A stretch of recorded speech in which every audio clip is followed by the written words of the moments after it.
Welcome to the Mechanical Room. A Centrotherm production focusing on all things in and around the HVAC industry. And now, your hosts, Michael Sokaris and Matthew Pryce.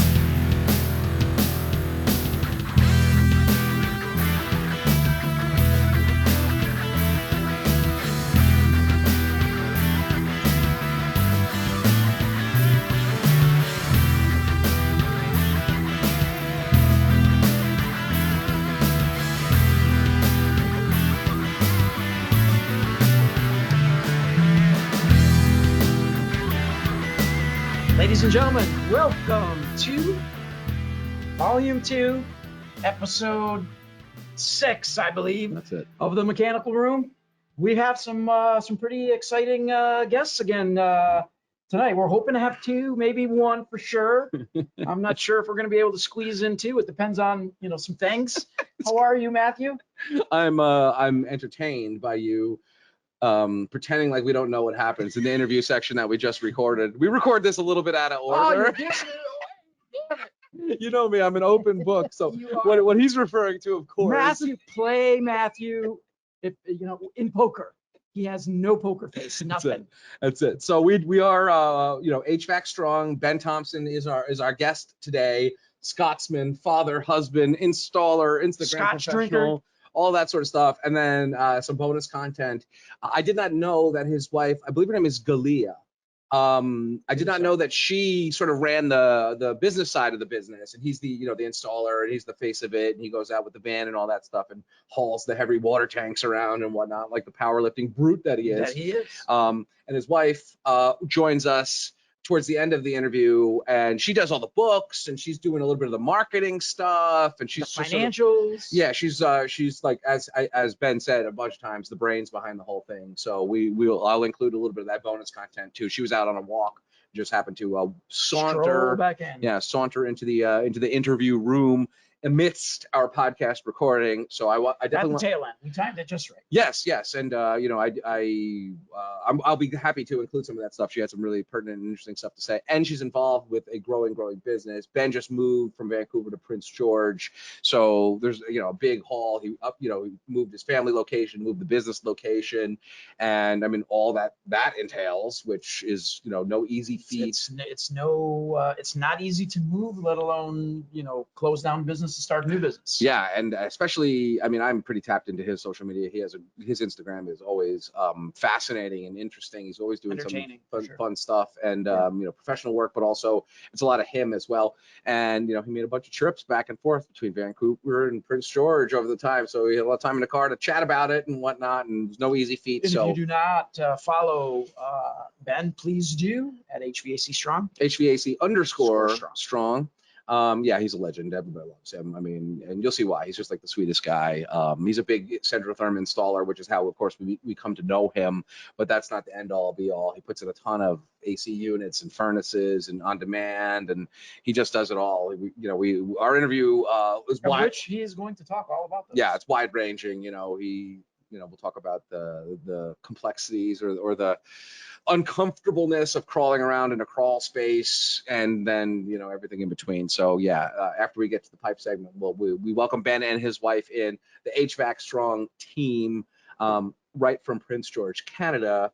And speaking of Canada, the Rangers lost a tough one yesterday. And the Oilers, they're facing elimination tonight. Oh, is that right? Is that right? They are facing elimination. They're going to get swept if they're not careful. So by the time this airs, the which will be sometime next week in mid-June or so, when we're at the time of recording here, the Oilers are on the brink of elimination. Against, as I understand, I'm not a huge hockey fan. I do root for the Rangers, but I'm not a huge hockey fan. As I understand it, the Avalanche are a powerhouse team. They are. Yeah. So, but they're playing at home, the Oilers. So hopefully, is it 3-0? It's 3-0. Oh my gosh, that's tough. I think there's only been like 2 or 3 teams that have ever come back from that. Well, if anybody can do it, it's McJesus. Is that right? Yes, indeed. He's divine, I hear. He is divine. He trains from a hockey perspective. Changes the ice to wine. He does. Okay. We've got the what else we got today? The Mechanical Room show with the Show Us Your Pipes. We've got standard banter. We got That's the best part. one reference of Lamb of God, the band.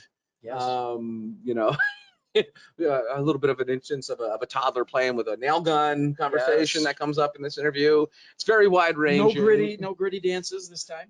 You don't know yet. We're not done your recording. That is true. We are not. I No, know. I'm not doing it.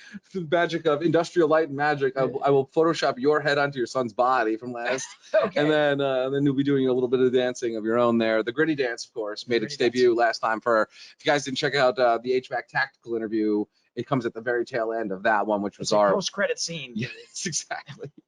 Here in the Centrotherm extended universe, That is true. or the cinematic universe, whatever you want to call it. Let's just go to the pipe segment. What do you say? Let's go right at it.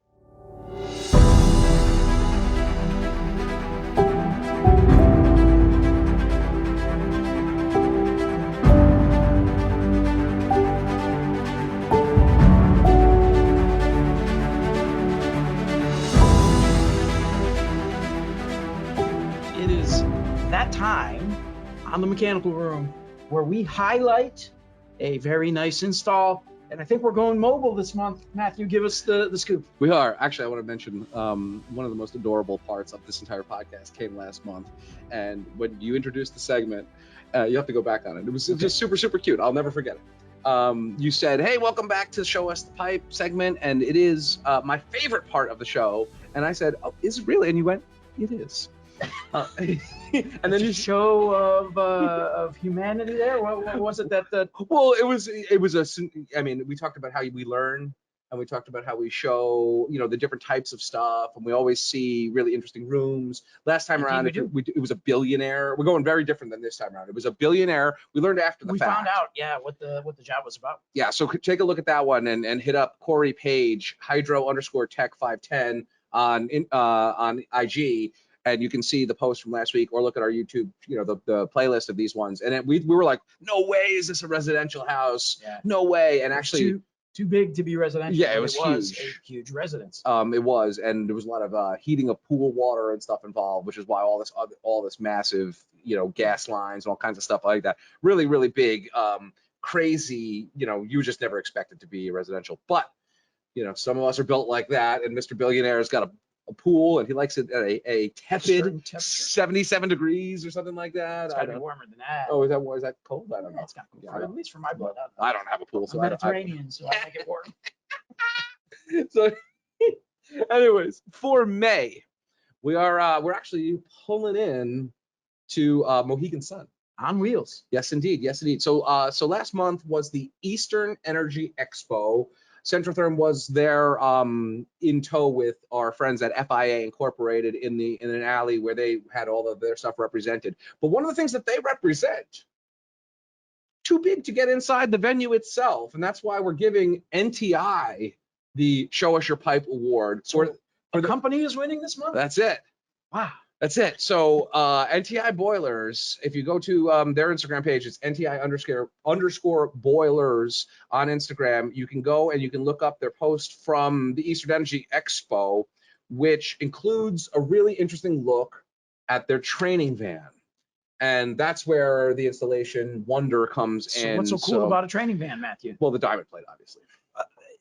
Diamond plate. So amongst all of the stuff that they've got going on here, is Centrotherm installation atop a couple of NTI units here. So they've got all kinds of stuff in here. It looks like Grundfos and copper pipe. Oh, look, one of your favorite Instagram, your inspector tags are. Oh, look at that. I did not notice that prior to now. Neither did I. I'll be sure to point that out specifically. But look at this cool van, right? The Milwaukee Packouts. They've got Axiom. They've got all kinds of copper piping on this. They've got press fittings for sure. Yeah, Grundfos pump. It looks like they've got it looks like a Watts expansion tank here in the corner. Wow, you're getting technical. You always say you're not technical, but you're getting pretty good at this. Yeah, you know what I can do? I could recognize logos. Hey, you got to fake it to make it, as they say. I'm the marketing guy. I know what the logo looks like. And some of them, you've heard me before. I criticize people's logos all the time and say, oh, this isn't really good. This is so old-fashioned or whatever. I really do enjoy the NTI logo with the little like swirly, spacey cool. swoop around it. But yeah, so I mean, this is their mobile training, scenario here, and it's pretty cool. I mean, this is what you bring an entire mechanical room to a trade event or the FW Web parking lot or whatever it is, right? So we're very happy to be on top of this installation here. So whenever they do training, bang, there you see it. It's it's out in the van along with the koozies and along with the hand sanitizers and cute little bags they got. All the necessary things. Adorable stuff. But yeah, I'll have to ask Steve who this guy is in this photo. He's kind of blocking some of the views of the boilers. However, the pipe remains quite a view there. So great job. Indeed. Good way to frame this photograph. But yeah, NTI winner for this month. Congrats. Yeah. So who do we send the award to? Well, we already sent Steve an empty box. That's a story in and of itself. I don't even know where to go with that one. Steve, hopefully you're watching and you're laughing because very few people will get this. Oh my God. Everybody knows Wheels. Wheels was a previous guest on this podcast. Indeed he was. I was on the Thursdays for NTI a few weeks back too. NTI, friend to us, friend to Mr. Bond, friend to Wales Jarby, and also a great training organization here. And we're super happy that our Interflu product is, of course. Thank you for putting it in your mobile training center. That's it. And they get the mobile Wheel Us Your Pipe edition. That's the first ever. That is. I mean, how often do boilers appear in mobile units? I'm sure there's others out there. Do you think this live fires? I'm not sure. That's a good question. I wonder. I would doubt it. Probably. But I could be wrong. I mean, it's a gas hookup. I guess we'll have to find out. We'll have to find out. It is, do these units, can they fire when they're open like this? Oftentimes there's an automatic shutdown. When you take the panel off, it turns off. That's a pretty damn good question. I don't know. Yeah. We got to ask Wheels. So one of the workarounds, of course, is you just put like a piece of duct tape over the sensor. Don't give people dangerous things to do. Sorry. I learned it from Roland J. Down. Now you're naming local contractors and bypassing a safety feature. Well, it was how they diagnosed the problem at my own house. That they used it. It had to run while the panel was open in order to actually take a look at something. So I don't know if it's it's a workaround, let's say. It is. So all you guys who only in the hands of professionals, please. Right, not me. I was watching. I was actually taking videos, and actually, some of the video that I took that day is in the theme song intro to the mechanical room. I was like, you mentioned that. It's like, yeah, that's my furnace in there. Hey, look at that. Every time he sees an episode, he gets excited about it. I do. I feel it. It's the little things that matter, man. The warmth of home is what I bring to this podcast. Congratulations to NTI. Nicely done. We'll be right back with Ben Thompson, HVAC Strong, and the entire HVAC Strong team.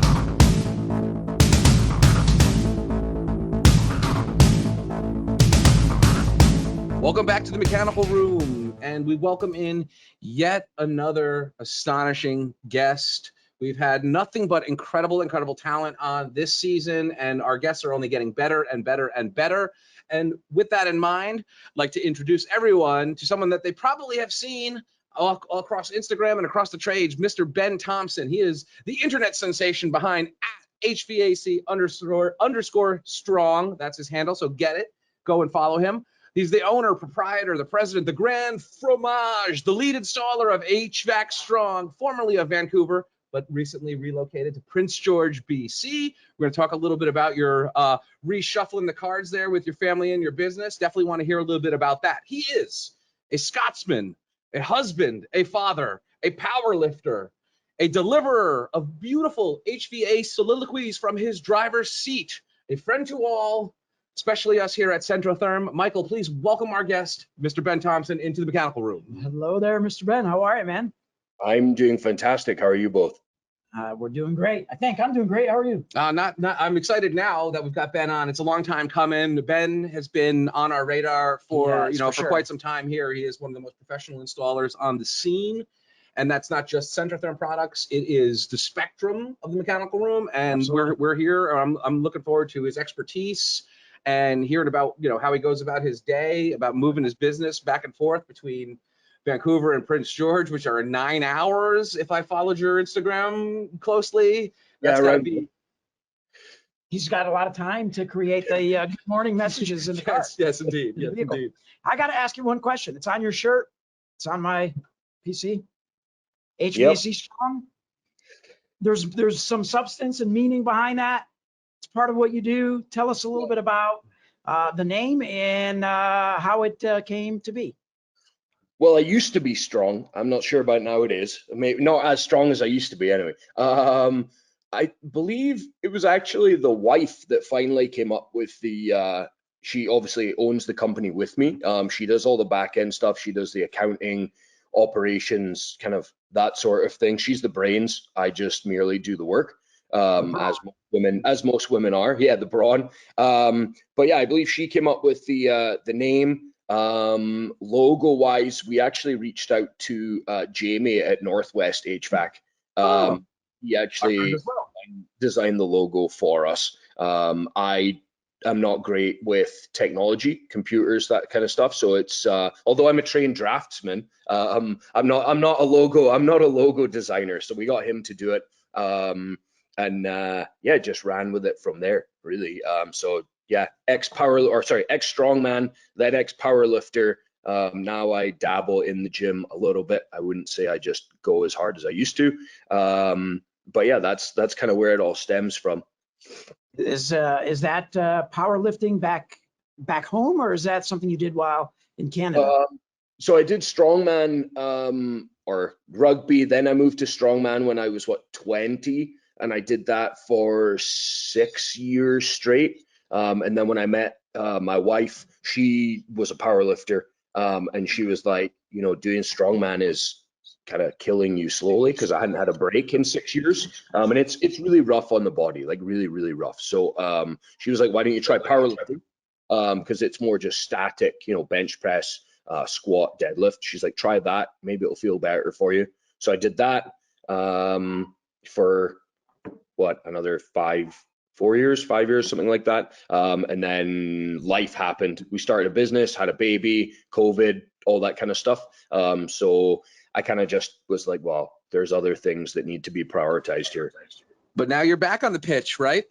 Yes, I'm back playing rugby again. Yeah, 10 years later, decided I would give it a go, and I must admit it hurts a fucking lot more than I remember. It takes a while to get used to it. we played a sevens tournament. We played one game, both went well, scored tries in both. Think I played pretty well. So we'll see what happens if my knees can hold out, because those are the things that seem to feel it the most. So I believe that. I lift only like 22-pound guitars. That's like where I max out at physically. So That's all he can handle that's- is 22-pound guitars. completely. That's it's actually. How about the accordion? How much does that weigh? The accordion, I got to sit down for that one. guitars and beers. Yeah, beer. I'm curious. I seen a couple of like still photos. Is there any video footage of you on the pitch of recent here? No, not yet. It's been hard with the wife had to get a back operation and stuff, and it's hard for her to wrangle the kid and the camera and all this kind of stuff. So I'm hoping there will be some. She wants to come see a lot more of the games. So there will be some, hopefully, and then that'll definitely get posted up.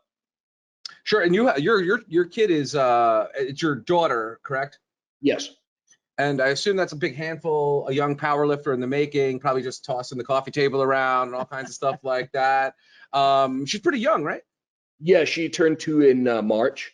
But yeah, she's a handful. She's lots of energy. She's very stubborn, like myself and my wife. So she does take a lot some days to wrangle her. Yesterday was definitely one of those days, about ready to, go hide somewhere in a corner. But yeah, she's great. She really is. So after a long weekend, you're just like ready to get back into the mechanical room after that. It's like, let's put the headphones on, perhaps a little bit less. There's some truth to that. Let me tell you. Yeah, some days work's less tiring than chasing her around for 8 hours, So you were let's go back. Let's talk about work then. So you recently relocated.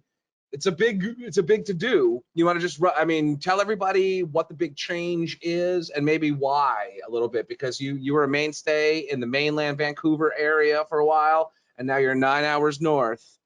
Yeah, so I grew up in Scotland on a farm, kind of in the middle of nowhere. So I like my space. I like it to be kind of relaxed. I grew up in a trades family. My dad was a general contractor for God, what, 45 years he had his own business. Is he back in So Scotland still? yeah, everyone's in Scotland. It was just me that moved. So yeah, it's I grew up in that sort of family, that sort of kind of lifestyle. When I originally moved, I was in Seattle for a year before getting to Vancouver, getting my visa and stuff. It's a big hustle bustle. Like, you know, it's not my sort of thing. There's a huge trade shortage. You know, it's very demanding. First, year and a half, I worked constantly, like too much, and I'm very bad at getting wrapped up in my work, like, and that's all that matters. That's all that's in my head. I'm very, very bad at that, and I know I am. So it was getting very wearing on myself and the family. Sure. So the wife's best friend of 20 plus years lives up here, and so we kind of were looking, and you know, it's just more affordable up here. It's a blue collar city. You know, everyone's very respectful, everyone's very nice, it's laid back, like, you know what I mean? It's exactly what I was looking for, and we managed to buy a house that is you know, it's in a very quiet cul-de-sac. Our backyard has a gate that leads onto walking trails. You know, it's great. We love it so far. No regrets whatsoever. But moving a business, very difficult. Very, very. What's the biggest challenge you faced so far? Is it just reestablishing your presence and referrals and finding new business, or what's the biggest struggle so That far? was easy. I don't know why. Like, business, I don't want to sound big-headed, business or finding business and promoting myself has always been easy. I like to think I'm pretty approachable and personable, and people seem to like that. Just closing everything out in one place and trying to move 10 hours or whatever it is to another place is just crazy. And especially with the shortage of equipment we've had and delays and everything else, it made it quite annoying. It made it difficult. It really did.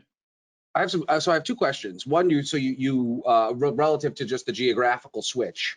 So Vancouver is a major metropolis. Yes. Prince George is not, let's say. Have you had trouble sourcing stuff that would be more readily available in a major metropolis? Have you driven back to go and grab something, or I mean, obviously we've made some personal arrangements for you for a particular item not too long ago. And have you had to relicense or get any other certifications that are relative to the geographical switch, or is it because it's all BC, everything's the same? Sure. So to start off with, it's difficult to get stuff up here. It is. Like, Prince George is the biggest city in the north of BC. Like, it's the main city of northern BC. What's the population? Do you know what the population is of? Around 80,000 people. Say again? 80,000. 80,000. Oh, that's a legit city. Yeah, That's okay. okay. That's much bigger than I thought it was. But when you're looking at Vancouver, which is however many millions of people, right? Greater Vancouver. But yeah, so there are suppliers up here. They don't stock very much. So getting stuff can be difficult. They don't have, like, the one thing that shocked me is they don't even have pro press fittings at the plumbing supplier. Like, Wow. Yeah, it's a special order item. Centrotherm isn't stocked up here, surprisingly, which is just ridiculous, I know. But luckily you have an in with those guys, so yeah, we might need to sort that out. Or, I mean, you guys have been awesome, honestly. Like, I've been getting stuff from Kurt at Pacific Clean Air. Shout out to him because he's amazing. He ships stuff to me, you know, next day, which is awesome. However, it's the same everywhere. Getting stock sometimes is hard. You guys helped me out. I messaged, you know, yourself, and you managed to just ship it straight to me, which was fantastic. Like, because I was doing that job just the other day. So that was awesome. But yeah, it's difficult sometimes. So I have to kind of plan ahead more, kind of, you know, okay, instead of doing a job next day, because in Vancouver I can drive to the supplier, whichever one, and pick stuff up, you know, and it's there. Whereas here it's like, okay, I need to book you in for next week because that gives me time to order everything, get it shipped to me, and give a couple days in case there's delays, right? So that's something I've had to kind of figure out a little bit. The first couple of jobs, there was a few delays. I had to push the job, you know, stuff like that. Licensing wise, because it's BC, it's just a new business license. Like I have to just get a municipality business license. That's really it. Everything else is just the same. So fairly simple, you know. Actually, I say fairly simple. Prince George was a harder business license to get, or longer period, whereas we're down in Surrey, which is just one of the municipalities beside Vancouver, I can apply for a business license and get it same day. Whereas up here, it was like 4 weeks, which me being so overloaded with everything else, I hadn't done that ahead of time. So that was a kind of bitter pill to swallow for me. Because they kept something the operation side of the business should be figuring out. Maybe careful now, careful. I'm not going to comment on that one at this moment in time. Yeah, I'm going to hold my tongue. But yeah, it's. You may watch. Don't you get me in trouble? I didn't know that your wife was the books and the operations part of it. Otherwise, I mean, if she's around, I would love to ask her a few questions about the business too. She actually just went out for a walk. She was like, "Can I be on the podcast?" I'm like, "If you want." Hopefully she gets back in time. Yeah, if she wanders in, wave her in. That'd be great to meet Miss Tiny Thompson, who is also a fixture on the Instagram and stuff, which is actually kind of the next phase of things that I wanted to ask you about, because you're approaching 6,000 or 7,000 followers now. You have a pretty substantial following. You also have a unique style. You know, everybody's kind of got their thing. I mentioned in the intro here your beautiful HVAC soliloquies. We previously talked about his inspiration in Good Morning Vietnam. Yes, that's where the little good morning comes from. So I don't know, just talk a little bit about how'd you even get rolled up into doing social media stuff, and what continues and inspires you to keep posting stuff. I'm really fascinated, because when I talk about what I do to people who aren't in the trades, let's say, and I'm trades, you know, I'm tangential to the trades, let's say, I'm not actually in the mechanical rooms, but people are like, an influencer who installs furnaces, like does that exist? Yeah, that's a thing. And I'm like, yeah, well, actually, it's a pretty big thing, actually. So just give some tips and tricks to people who are starting anew, and how'd you get inspired to do it and all that in between. Yeah, I mean, it started off as me just posting stuff because lifting was slowing down. You know, as I said, life was taking over, and I was like, well, I'll just post some of my work. Like, I like to think, you know, there's guys out there who do awesome work. There's different guys all over the place. Drop some names. There's Jeff Dem, there's Flintstone, there's Tyler Dines, who works for Far Mechanical. You know, there's so many different guys, you know, out there. It's an endless list. You know, guys who I all follow and I talk to. But I just kind of was like, you know, I think I do good work. You know, let me start posting some stuff, see what happens. And that was on my personal page, because I worked for a company. And then when I went, obviously, self-employed, I was like, well, it's a no-brainer to start a business page. Now in Vancouver, probably 60% of my work was coming through Instagram.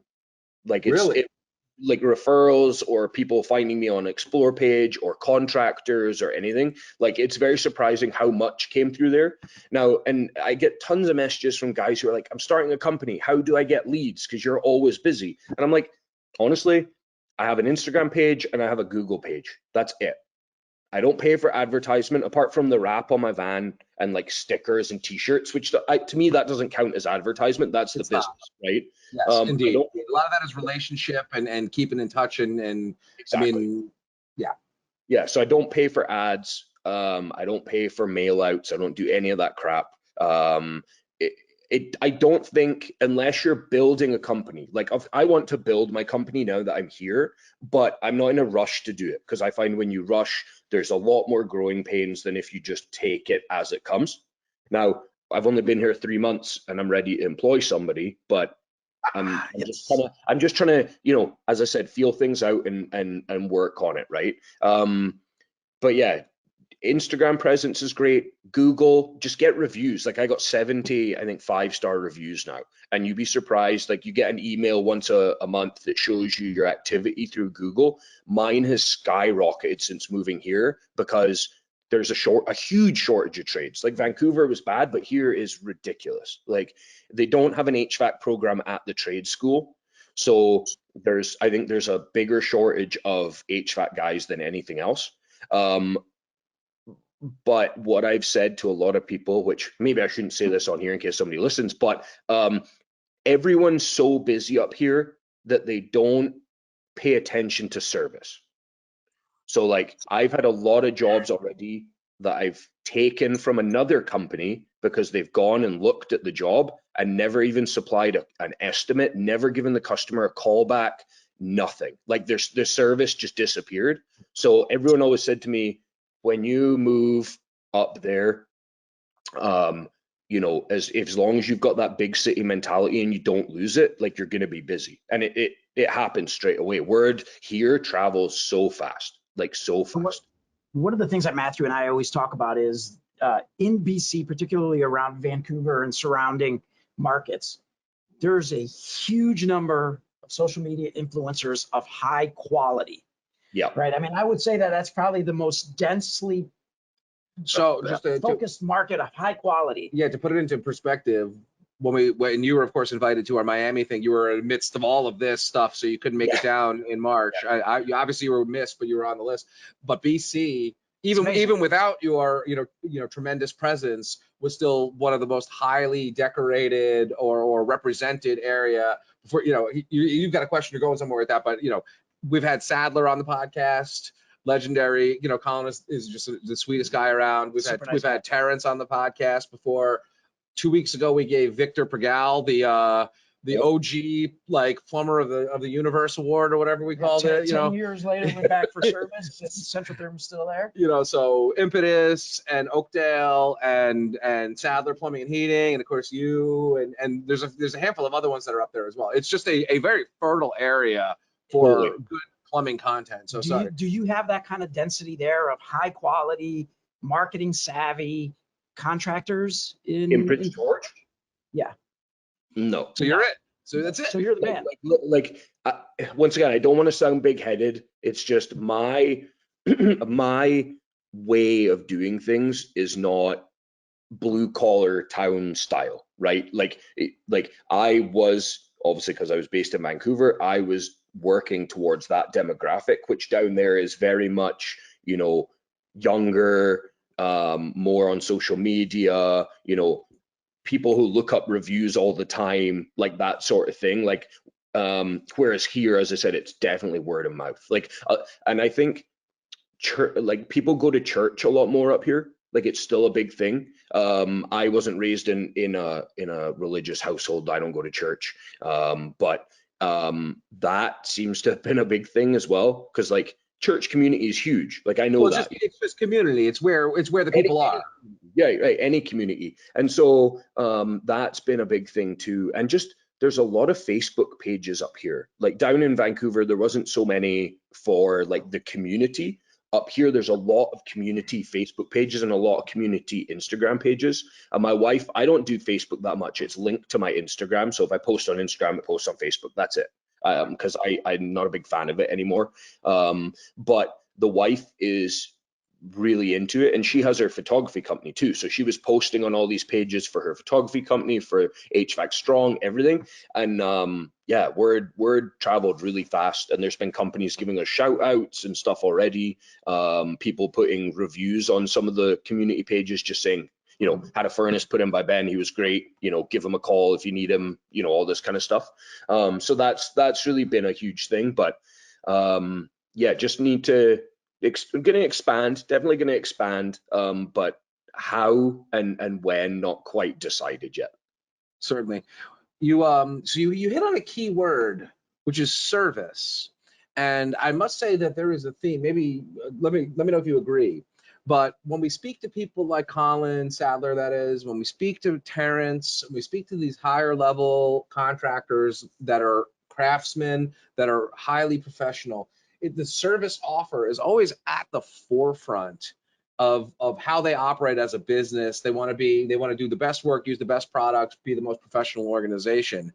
What's your advice to that competitive business there that's kind of dropping the ball, and how did that value sort of get instilled in you as a business owner, but also as a technician?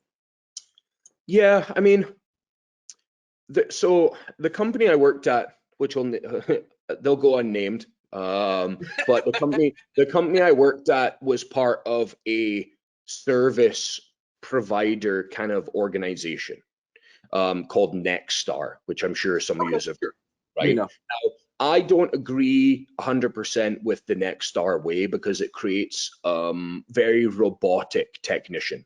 Like they're like, this is your sheet, you work through it this way, and that's how you do it. You tick all the boxes, and it creates a very sales forward thing. It's for big companies, right? It's for big I mean, companies. they're giving you a more of a regimented approach there, because really get in, get out kind of vibe. Yeah, and they're like, oh, put your spin on it. And I'm like, yeah, but you can't put your spin on something that's being dictated to you. Like, that's not you. That's not your personality. That's not the way it should be. So there are certain things I like about it. And I took those things and I just do what I do. Like I'm myself. I use those things as a guide, but I'm not going through them in a specific order, step by step by step. So I just kind of made my own way of doing things. I speak to people, I create a relationship. You know, if you're going into somebody's house and you see it's filled with ski stuff, or it's like, because up here's a lot of outdoor stuff, right? So speak to people about hiking, speak about camping, speak about skiing, shooting, whatever you want, right? Like I've done most of it, you know, growing up on a farm. So create a relationship, make yourself personable, and then the rest is so much easier. Like people forget that it's not a job. Like if you're passionate about what you do, I've done this for 14 years. Like if you're passionate about what you do, it's very easy to just talk about the work site. And then people get like homeowners, I feel, get very closed down if you instantly just start talking about work, because you haven't created that connection to get them to speak, right? So if you can get them to speak and they kind of see you as a friend rather than a technician and a salesman, then it's so much easier. The other thing that I think it creates, and I had some plumbing work done to my house not long ago, it's a level of comfort and trust as well. You know, the guy that comes and does my plumbing work, I trust him. You know, I would say, hey, you know, go through the garage, punch in this code, go in, because I've gotten to know him and I trust him and he's treated me fairly. And I think there's a big part of that is that trust. It's not some guy, like you say, that's working off of a checklist. It's someone that you have a relationship and you trust them deeply. Yeah, and I think that's where the big company stuff kind of falls down, in my opinion, because like, okay, you have to have designated salesmen when it comes to a bigger company. You have to, right? But a lot of people, you know, you get a salesman shows up and he goes, yeah, we'll do this, we'll do that. And he's there to sell. Like that's what he's there for, right? So he's going to sell you something, you know. But then like he sells you the job, you pay him, he disappears. And then technician shows up, Yeah. you know, whereas like I show up, and I explain to people like I'm the one doing the job. I come in, I do the job. The only other guy I'm going to have here is my electrician. You know, and that's it.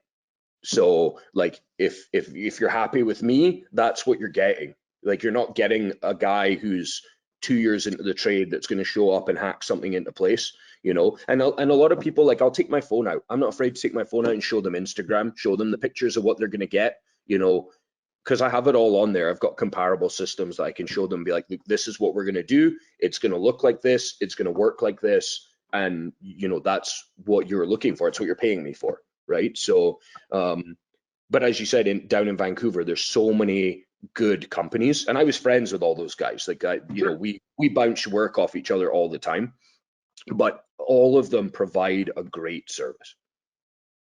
So do you think that X factor of being a personable, approachable sort of personality, can that be taught?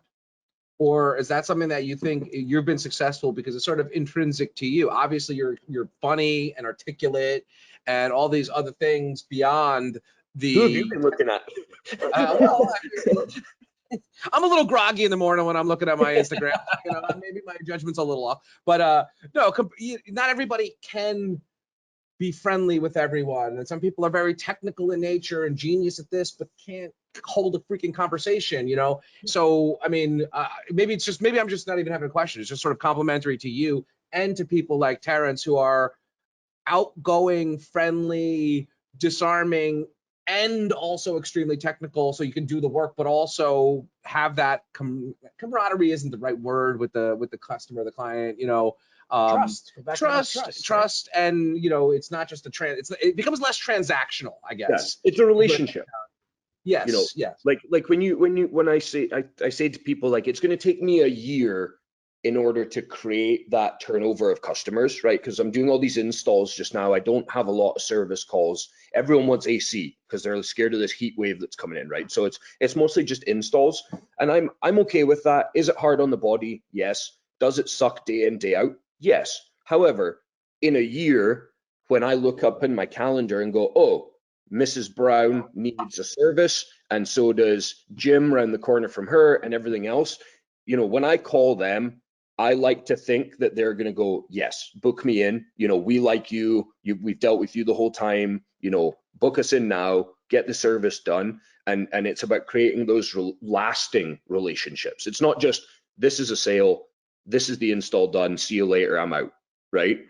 Sure. Which is, I think, what a lot of guys forget about. They're like, oh, we got the money for the install, the job's done, see you later, and then there's nothing after that. Like, I got a bunch of calls in Vancouver where the people are like, oh, we got this installed 6 months ago and it doesn't work. And I called the guy and he says he doesn't do service. Oh. Now, I'm sorry, you can't run a company and just do installs. Like, yes, I'm known as primarily an installer. It's what I'm really good at. I'm not gonna lie. It's what I enjoy as well. However, you can't just have an install company. It doesn't. That's great. Right. So you hit on a word there that I was going to come to. You said previously, some of it's hard on your body day in, day out, but you enjoy doing the installation. Not necessarily limited to, but if you want to drop some manufacturers or product names, what's the kind of installation that you look up in the morning and say, oh, this job, oh, I'm excited to go do this type of thing, or one of these today. I'm just curious as to what you like to install. What's a challenge to you at this point? You're so deep in your career with all your expertise and all that. What gets you out of bed, gets you excited in the morning, and what's one where you want to pull the covers back over your head? Honestly, I don't feel that there's anything I don't enjoy installing. Obviously, there's jobs that are going to suck. Like, I have a job coming up in a 28-inch crawl space, which I'm going to have to tear out. It's a furnace and AC. Like, am I looking forward to that? God, no. Like, it's all sand and rocks. Like, it's going to suck for 5 days straight, and I know it is. And I'm already mentally prepared for that. Like, I know it's going to suck. Crawling around on the ground. You're bashing your fucking head. You leave a tool at the wrong side of the furnace, and you got to crawl around to go get it. Like, I know it's going to suck. That's the way it is. There's easy jobs and there's shitty jobs, and that one is a shitty one. And I told the people they'd have to pay a pretty price for it, and they did. Like, that's just how it is,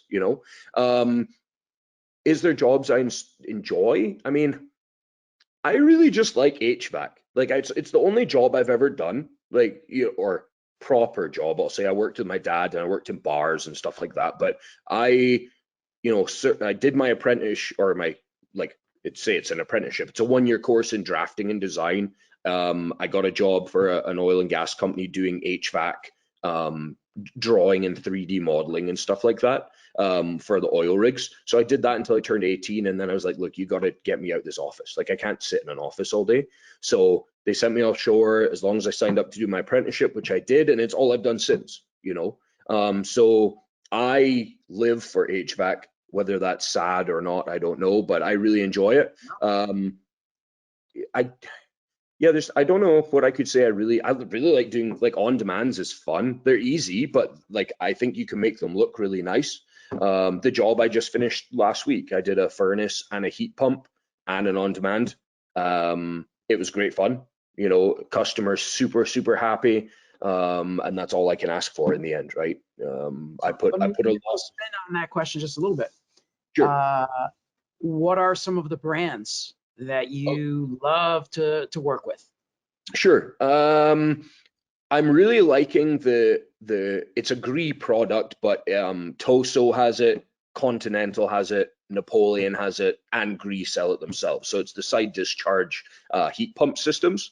So I'm actually going to be the only accredited contractor in the northern BC that's going to be allowed to do those for the heat pump rebates that the government is pushing. Owning the market right there. Yeah, that's pretty cool. Well, exactly. It's already like I've got a list of people waiting, you know, just for me to go give them estimates for them. But I really like those products. They're really high efficiency. They're really quiet. They weigh a hell of a lot, but they're great units. Like I really do like them. They can be coupled with the air handler that Gree makes, or they can go with a coil, like a standard coil as well. So yeah, I really like those. Lately, those have been great. Other products, I don't know. There's so many. Like if equipment wise, I'm not super tied down to which brand of equipment I put in. I'm an Air Ease dealer, which is an Allied or Lennox product. Sure. They've been I have had no issues with them. Really like those. The Continental stuff's made in Canada. It's built solid. Like it weighs a ton. Any of the furnaces, the coils alone are pretty heavy, and the outdoor units are solid as well. Like I really like that stuff. As for other stuff, obviously Centrotherm, you guys, the venting product is next level, super easy to put in, no primer, no glue. You can do it yourself, really simple. What else? I mean, there's so much stuff. Diversitech and Rector Seal make so many good products. Like this, I don't know if you guys saw the post I just did. They made that stand for the condenser that I had. Airex with those wall penetration kits, love using those as well. God, there's so much stuff out there. It's hard to really go over it all.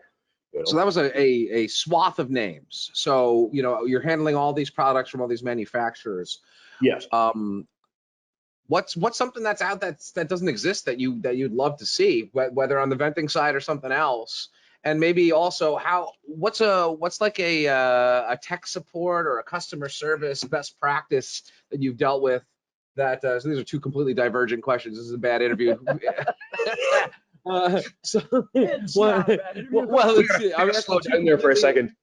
It's like I'm getting two questions in here and they are not related to one another at all, right? So is there something that would make your life easier that put a call out there? Say, I wish Rector Seal did X, Y, Z, and then it would take 3 steps down to 2 steps this way or something like that. Looking for some market information from a professional, I suppose. You know what? That's actually a really good question, because honestly, I haven't sat down and thought about that too much. It's maybe something I need to sit down and actually be like, what do I need, or what do we need that would make things simpler? Because really, I've just been so busy. It's like the equipment is the equipment. That's what's there. You know what I mean? Daikin came out with a really nice product that is an outdoor condenser that you can link with a coil on a furnace and mini split heads. Now that to me is awesome. I can't get my hands on it because I'm not a dealer for Daikin. I can get their ductless units, but I can't get I think it's called the Fit, I think is what they call it. But it's really cool. I did the training course for it while I worked at my last company. So that was really cool. That was something I actually had thought about before and never seen it, and then it came out. So I guess somebody beat me on that one. But yeah, I need to sit down and think about that. Maybe I'll reach out to you guys and be like, hey, I need this. Yeah, please do. Ask that question all the time. Air Excellent is another great kind of demonstration of something that needed to be done, because ducting HRVs, I absolutely hated it. Like, it's such a pain in the ass, especially if somebody had a basement suite that was separate or whatever, you had to put all the fire backing in and all this crap. It was just ridiculous. I used your Air Excellent product on a renovation for one of my contractors last year. It was a heritage home. He basically ripped out all the walls, like it was full open plan downstairs, so there was nowhere to run anything. Me and my apprentice Dan, I think ducted the whole place in 8 hours. So we literally just planned out where we were going, hogged all the holes, ran the pipes, done. Like, so simple. And I've quoted it tons. Like, I've been quoting it anytime it's an HRV. I'm like, I'm not ducting it. Like, I'll use Air Excellent. So I think we have a new construction job coming up that it's going to be getting used for as well. So beautiful. Thank you for the support there. Yeah. No, honestly, I'm not just saying that because I'm on here. I really really think the product is great and super simple. Excellent. Well, hopefully you have an appointment with the competitor's product after this. So you can tell them. The only product I've seen similar is in like Germany. Like it's in Europe. I can't remember what it's called. But ours is from Europe. We're not making it in North America yet. Our plan is to make it here, but we bring it in. I mean, we've sold it in the European market for I don't know how many years. 15, something like that. For a while. Oh, okay. Yeah, no, it wasn't called Air Excellent. It's what the pipes look identical, but they're white. But I can't remember.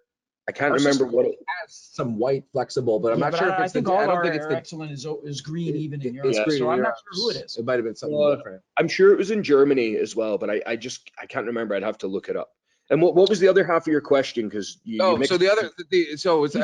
actually just an additional question. Right? Okay. So Takeo, for example, puts QR codes on like all their products. It's a real. He's laughing because I know where this is going. I'm one of the younger. No, I'm not. I'm not going to shit on QR codes. Okay. Thank you. Let it be known that the data doesn't support their widespread use, but that's a different story altogether. That's a question for off. It's a conversation to have at a different time. Takeo, I'm using this as a best product example. Man, ask your question. Takeo puts QR codes on their products. Obviously, what they sell is a little bit more involved than just a straight, vent tube, etc. Like what has it on their boxes. So, my question is, what do you see a manufacturer doing that really does help you? Whether it's technical in nature or some other thing that they do with the packaging or how they group products, just what are some manufacturer best practices that make your life easy or help you along while you're at a job site? Well, now going on about QR codes, Mitsubishi, I actually haven't paid much attention if other brands do it, but I know Mitsubishi for sure have QR codes on their units, and you can scan it and it brings the manual up straight away. Which to me, that's great because you don't have to go and find a manual because people always lose them and stuff like that. Do you need that manual at this point? You're not scanning. Very, very rarely do I need that manual.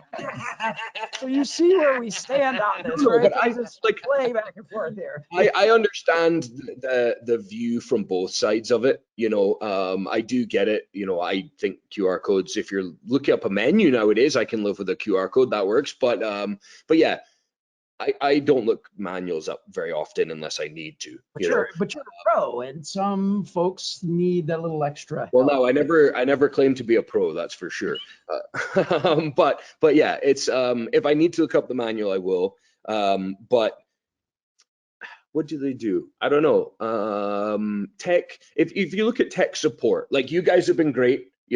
Unfortunately, there's not much technical aspect to your to build on. But if ever I've needed something, you guys have been awesome. Now, I know there's a lot of hate on people who always go on about Navian because it's a big product. It's used by a lot of people, but it does get harped on about a lot. I like Navian. I just don't go on about it all the time. Now, you're saying people are. I'm sorry. I just want to clarify. You're saying people are extremely laudatory towards Navian, and Navian is the baby of a lot of people. Is that what you're saying? Yeah, a lot of people go on about Navian's the best thing there is. Now, I may not agree with that. Do I think they're a really good product? Yeah. Do I think there are other products out there that are maybe superior to some of theirs? Of course, right? However, I'm not a boiler guy. I can, hold my own on basic service and stuff.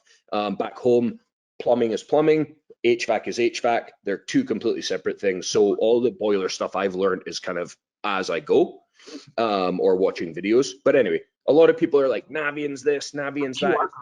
Yeah, it's the best around, blah, blah, blah. And I'm like, well, yeah, it's good. It is good. But anyway, however, their tech support is fantastic.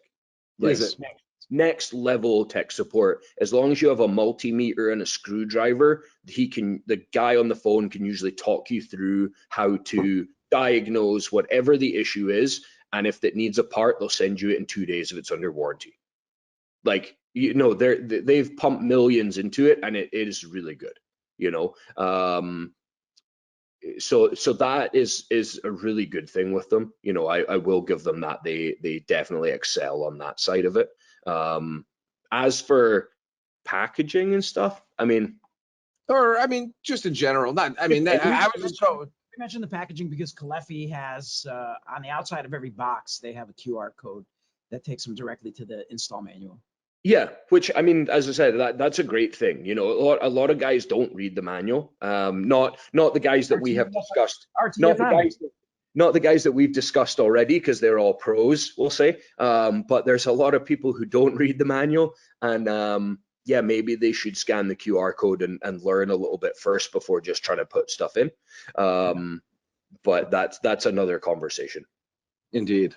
So I have another question. I usually get around to especially when we're on with installers, distributors in Prince George. Let's do a comparison compared to, BC or Vancouver, in Vancouver, let's say. Yeah. What's a pet peeve? What are they not doing up there that they should be doing to service the market, service you better? Well, everything. Okay. So like such as my view's a bit different, obviously, once again, because I was in Vancouver and I can get anything down there, because people are a lot more clued into the stuff you can get. Up here, I mean, the other companies are literally like, people call them and like, I want to put in a heat pump system, which is what I'm getting accredited for. And they're like, no, just put in a furnace. Like, just put in a furnace and AC. You don't want a heat pump. Like, we don't want to deal with it. They won't even give you. They move you to what they're comfortable with. Yeah, they'll literally stick to the old school stuff, and that's it. If your hot water tank breaks down, they'll put in another hot water tank. They're not like trying to get, have you tried a Navi and it could be a good idea or stuff like that. But yeah, the suppliers up here are lacking in everything. As I said, like, they don't have Centrotherm, they don't have press fittings for, doing water lines. They don't have press for doing gas. So it's been a struggle for me trying to find out who has what, who I can actually source stuff through. And a lot of the time I'm just getting stuff sent up to me from Vancouver, which it's costing me a lot in shipping, but I would rather give the customer the install they deserve, using the products I like and the products I know and trust, than trying to scrimp by with the stuff I have here.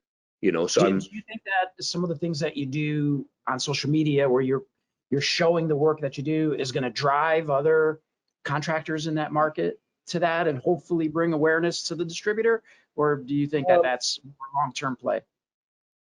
I don't know. As I said, up here, other companies are not as active on social media and stuff, so I don't know how much of it gets seen. Like, there are some guys I know who work for other companies that follow me, so maybe they'll see it and maybe they'll mention it to somebody. But I'm not super concerned. I've had people other companies bad mouthing me at the suppliers and stuff already. Oh, he's up here taking our work and all this stuff. Well, maybe if you picked up your service and the quality of your work a little bit, you might not have to worry about that. And I mean, so I'm sour grapes from the loser. Hey, right? a general rule of thumb is, if you got haters, it means you've made it. Yeah, you're doing something right. Yep. Yeah. So I mean, that's up to them. I'm a small fry. It's just me. If you're worried about one guy coming in and stealing your work, then you've got, bigger problems to worry about than that. That's a very good point. Yep. All right, we can shift gears a little bit. How about space side or highland side?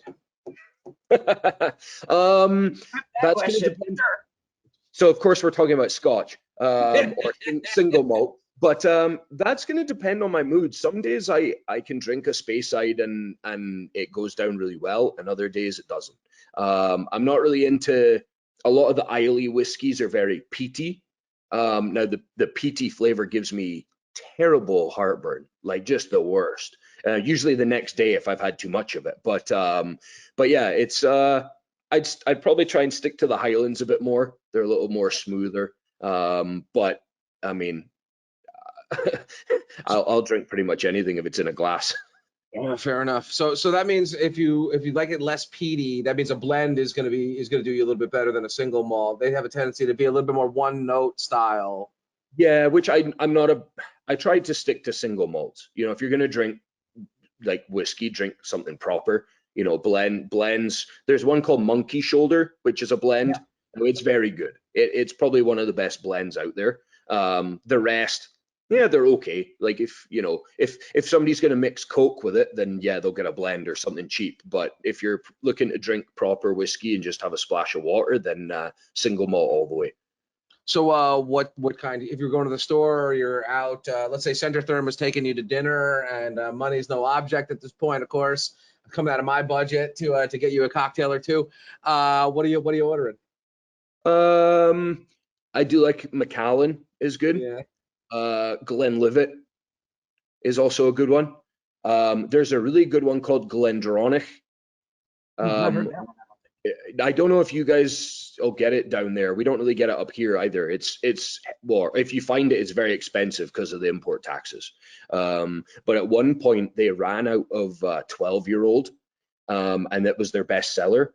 And they had a surplus of 18, I think it was, and they were bottling 18 and selling it as 12. So for those, for that like couple months that they did that, if you got a bottle, it was next level. But it's a really good one.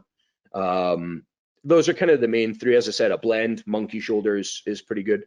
I'm trying to think what else I have downstairs. Luckily, my folks came over in January and they were like, "What do you want us to bring?" And I said, "Well, whiskey, of course." So what about bourbon? Do you drink any bourbon? I'm more of a rum Okay. guy. Yeah. So Bumbu is good. I tend to stick to Kraken is kind of my everyday sort of, well, not every day, but Every morning. Yeah, every morning when I get up. Yeah, Kraken is really good. My father-in-law just got me a bottle of Diplomatico as well, which is really good. Okay. No, I've not heard that one. So is your wife local? Is she from BC? Is that how you around there? Or where's she from? Yeah, she was born and raised in North Vancouver. So you're closer to your in-laws now? No. North Vancouver is North like Vancouver. Sorry, not North. the north side of Vancouver, not northern BC. Gotcha. Yeah, you're still down there. So we're further away from them, which sucks with obviously having my daughter. But you know, with it being affordable to live and just a more enjoyable lifestyle, I'll say, then it kind of worth it. Yeah. So when was the last time you visited the homeland? Oh, what was that? Would have been 3 years ago, something like that. The pre-COVID Yes, times. before COVID, yeah. Yeah, and then my mom was meant to come over when my daughter was born, but COVID happened and that, she didn't come over. And then they came over end of December. They were here end of December into start of January. The Christmas time visit, basically. Yeah, they came over just after Christmas.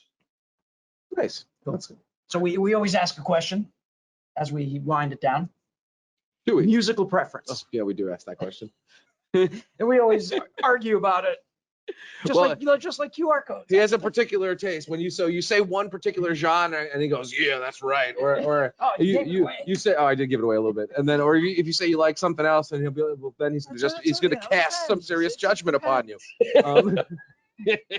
So, what are you playing in the van when you're not doing, your soliloquies to the group, or what's at the job site in your earbuds or whatever? I personally don't have a preferred, like, I like everything. Like, music's music. I just like music. But like if I'm in the gym, obviously it tends to be more heavy metal or something with a lot of bass, something like that. On the job sites, most of the time I play, I don't know if you guys have heard of Two Friends. They have mixes called Big Booty mixes. So there it's an hour long playlist that they've created, and it's just a bunch of songs. Like it's so good. So if you look those guys up on Spotify. Oh my God! So Alex knows them. Alex from the other side of the room. Alex is giving the seal of approval. She's like, "Yeah, you guys gotta get on that." Yeah, they're an hour long. Literally, I just listen to them on repeat. There's like 21 of them on Spotify. So I just put those on and they play all day, as I'm running in and out, grabbing stuff from the van and whatnot. But most of the time I don't have my earbuds in. I can't stand wearing them all day. I just play music. If, I ask the customer, can you mind if I put music on? They're like, no. And I'm like, okay, cool, blast it. Share it with them. That's what you're. Yeah, exactly. I put it inside. So what metal are you the whole house? When you're getting that pump on in the gym? What metal are you listening to? Or you got like growly stuff, or more like 80s hair band? It's like, once again, a good mix of everything, but I mean, Gallia likes listening to like heavy metal and stuff too, so we got like, System of a Down, Lamb of God, all that kind of stuff, like proper heavy metal. But then I also mix in like some hardcore gangster rap and stuff like that. It's just kind of a mix of crap, really. But It's good. as Diversity. I like all music. As long as there's music on, I'm happy, right?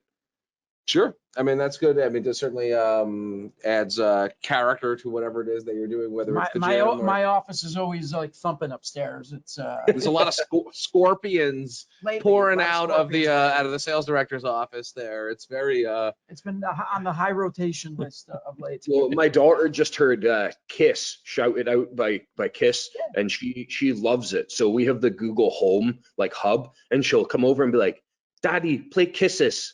And I'm like, you mean Kiss? And she's like, yeah, Kisses. So we'll put that on, and she'll just start jumping around like an idiot. That's cool. Well, Matthew's a Prince or a Kiss fan as well. Yeah, Kiss is well, I'll send you some photos. I used to play in a band, and Halloween comes around, and I've been ace before on Halloween, and it's quite a look. I can imagine, yeah. All right, you got anything else? Let this guy get back to his day here. I think that's it. I want to thank you. Thank you for taking time out of your busy schedule to give us some time here at the mechanical room. Thank you very much. I appreciate you guys, having me on here. We tried to do it a couple months back, but I was way too busy with everything else. So I was happy that you guys could fit me in. And yeah, as I said, I always appreciate your guys' support. All the social media support, the product support, everything has been great.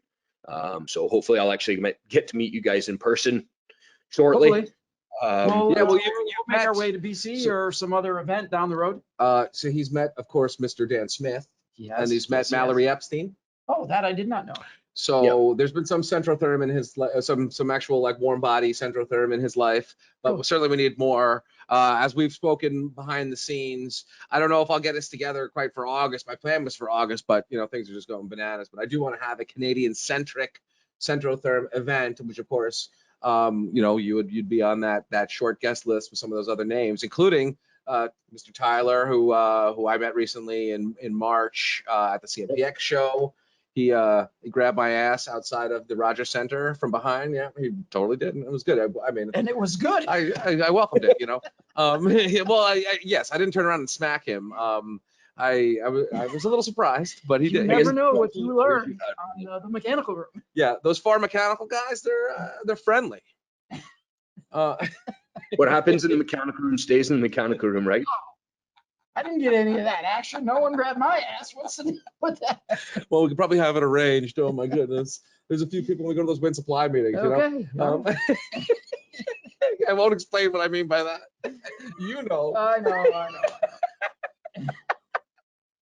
All right. On that note, thank you so much for joining us, Ben. It's been a pleasure, man. I'll talk to you soon. As always, keep up the great work. And my best to you, our best to you and your family and the burgeoning business of Prince George. Good luck with everything. You're crushing it, and that trend will only continue. Stay awesome. Well. Thank you very much, guys. I appreciate it. How are you enjoying Prince George? Oh man, we love it up here. We knew that we would like it up here because it was going to be nice to obviously get more space, and it's a bit quieter up here, but we didn't realize, I guess, how much community-based it is here, which one is fantastic for growing a business, and two, like it just makes it so easy to meet people, and then word just travels so quickly that way. So Ben was saying something earlier how that one leads to the other. Yeah, it's crazy because most people are scared coming into a small town thinking, oh, there's not as many people, it's going to be harder to get work, but I think that you'll find it's quite the opposite. Like I run a photography business as well on top of HVAC Strong. So, it's so much easier to find business. As long as you don't suck at what you do, it travels quickly. Okay, so we always ask like this or that type of questions. Are you a Canon, a Nikon, Sony? What's your preference? I shoot with Canon. Yeah, I'm a strictly Canon photographer. Cool. Very nice. And where's the little girl? Is she around? I had my son doing what was the dance called? The last month? the gritty. The gritty. My son was in here where we were recording. It's like a Fortnite dance when you like beat your opponent. You do the gritty. So I showed him. I said, oh, you should.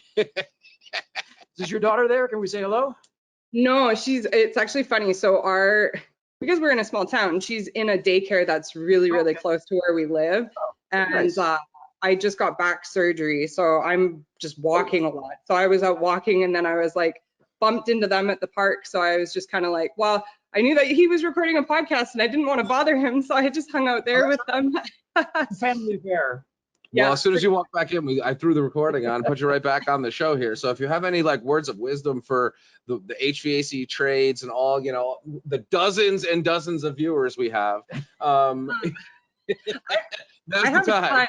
I have a ton actually, but I'll go short and sweet on it because I find it's really easy to start a business, but to have all of those key foundational things to start a successful business are the points I think that a lot of people forget. Like you can be really, really good at what you do, but if the back end stuff is a mess, there's no way you're gonna get through it because like, you know, your profit and loss and knowing what your profit margins are and knowing the money coming in and the money going out, if you don't have the control of that, you might as well just flush your money down the toilet at that point because it's huge. It's huge.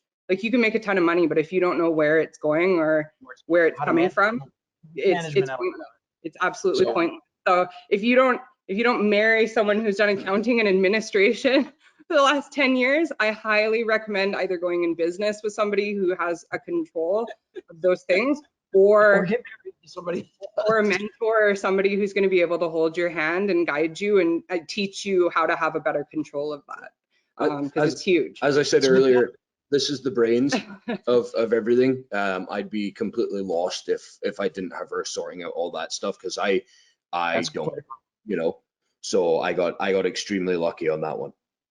Yeah, it sounds like you guys have a good yin yang kind of partnership overall where you complement one another. And that's, you know, obviously what is needed for a successful marriage and also for a business. I mean, a business partnership is similar. You know, being in a band, I've always likened being in a band to be like having like 3 girlfriends at a time, you know, and this goes back to that butt grabbing thing that you were talking about. So much beyond that. You got to listen to the podcast to understand. I'm like, I have no idea what's going on here now. Oh, I was assaulted on the streets of Toronto. Oh, I'm fighting him off me all the time. I was saying what happens in the mechanical room stays in the mechanical room. Yeah. So when the young one grows up, maybe she could be the HR department for you guys. Clearly, you might need some of that. Yeah. She loves watching me like work. Like yesterday, I put in a new hearth on the fire and I was using the tape measure to check it all out. And then instantly, as soon as I was done, she grabbed the tape measure and she was measuring everything up. So maybe she'll be on the tools. Who knows? Oh, there you go. Excellent. Excellent. Yeah, she's an absolute tornado, but man, she loves watching Ben work. She's all right up in there and wants to touch all the tools, play with all of them. She's like, "What are you doing? What's this?" This is a soldering gun. This is pro press. Yeah, literally. I had a nail gun and everything out yesterday, and she's like trying to grab it. I'm like, no, we'll just take that out. Not on that one. Let me take those nails out. Here's an unloaded nail gun.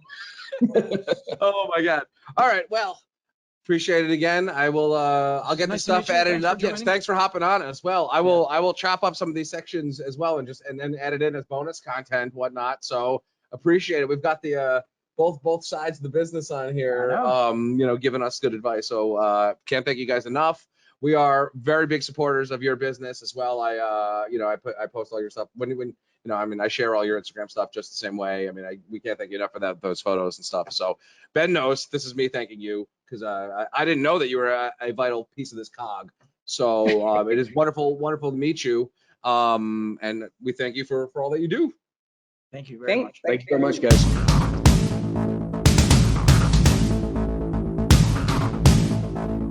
Welcome back to the finale of the Mechanical Room. Matthew, we were all over the place. We had guests, we had added guests, we were goofing around, we had mobile winners. It's crazy this week. It's how I like to operate, really.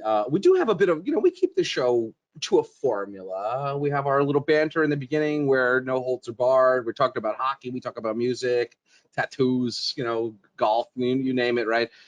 Then we do the pipe segment, this one was a unique one this month because it was a training van and really a stellar looking piece of, a really Absolutely. well put together. I mean, if that was on your wall in your house, you'd be proud to call that your boiler system for your own house. Yet, of course, this thing is on 4 wheels and travels the country and all that stuff. So there's that. And then, of course, Ben is just the consummate gentleman. He's super funny. And I mean, he knows what he's doing in terms of both installation stuff, but also professionalism and service. I mean, he's really somebody who you can look to for inspiration across the spectrum of operating an HVAC business, and that does include his lovely wife as well, who complements him very nicely with the elements of the business that he doesn't himself handle. So yeah, I mean, so he was an incredible guest. His wife added some 2 cents in there at the very end as well. We're very happy that we got her in at the very end. She walked in as we were winding down, so I'm glad we incorporate. Hopefully, we will incorporate. Yeah. Oh, we'll get some of that into the final edit. Sure, we definitely will. And it's kind of funny. It's like down the line, she might be an interesting guest by herself. Talk about the business end of a contractor. That's not a bad idea. We haven't had that yet. We've, I mean, lately we've been going pretty hard with Instagram personalities. Hint, hint. These guys who know how to do media are usually the best type of guests.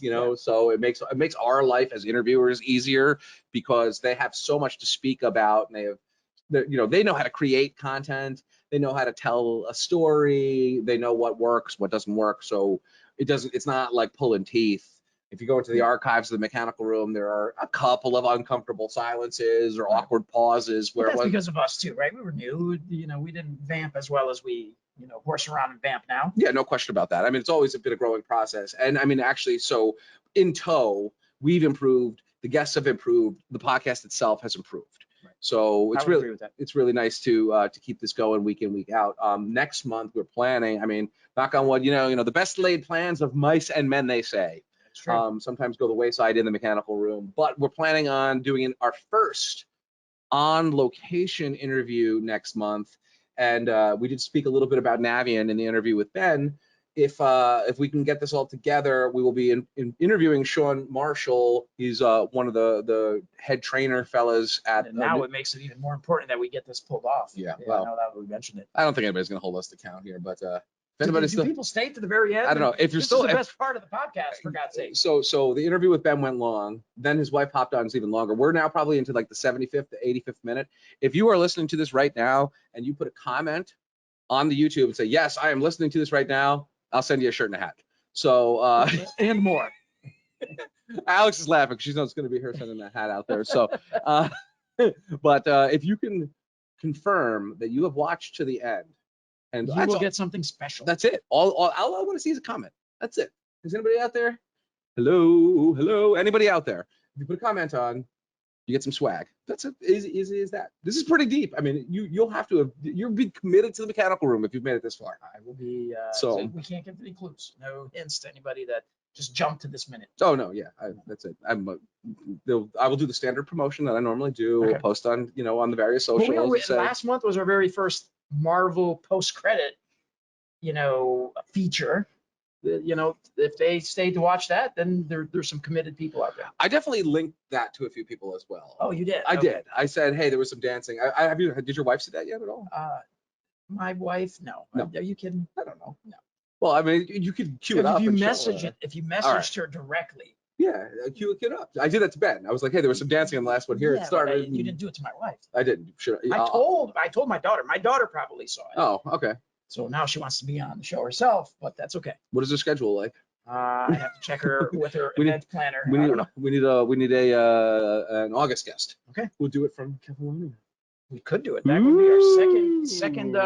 I'm sure we can find a heating, a hot water system somewhere and talk about venting in Europe. I assume they vent in Europe. They would have to vent, right? You got to get the stuff outside. You would have to vent. I know there is a Wiesmann dealer on the remote island of Catalonia because I walked by it and took a picture of it last time I was there. We got to stop in. We should. I know exactly where it is, actually. Can I expense the whole trip then? Now you're thinking. No, you cannot expense your trip.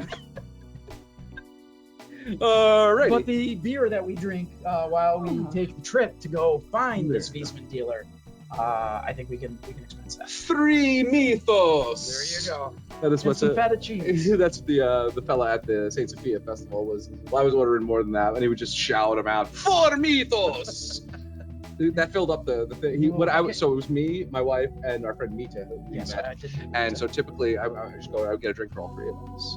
And that only is 3 out of 4 of the holders. Yes. So then he would say, you probably want a 4th one. And I would be like, So yeah, upselling. you sold me. And then he would go, 4 mythos. That is my favorite Greek beer. It's a good one. It is very good. I look forward to having some in the homeland. Is it still produced in Greece? It is still produced in Greece. It's a division of Heineken. Ah, So it is a Greek beer brewed in Greece, but it's somehow owned by Heineken. interesting. Okay, which is of course where we're going next week. We'll be sampling some of those there. Yes, we will. Yes, we will. On that note, On that note, thank you everybody for joining us. Till next month, hopefully we will deliver on the this on the road. Is confirmed? yeah, we're good. We're good. We'll see We you. shall see. We'll see you from Navien in July. All things being equal, and if not, we'll have some other kind of programming for you as well. Perhaps the gritty dance out of the sales director. All right, I guess not. Something else. Talk to you later.